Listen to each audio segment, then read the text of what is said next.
शिवाजीनगर येथे मॉडर्न कॅफेतील भटारखान्यात आज सकाळच्या सुमारास आग लागली.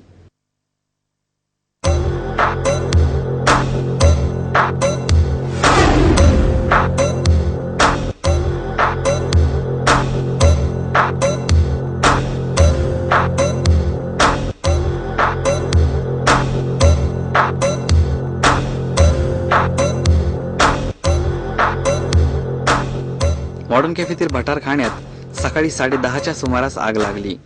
त्यावेळेस अग्निशामक दलास पाचारण करण्यात आले.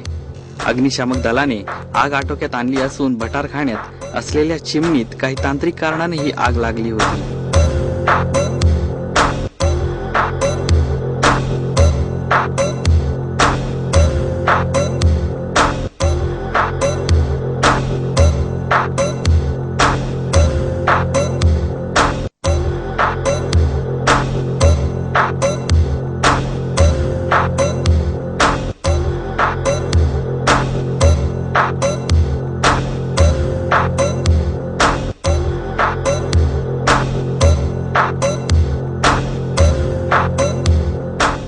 आगीत 25,000 पर्यंतचं नुकसान झालं असून कोणत्याही प्रकारची जीवितहानी झाली नाही.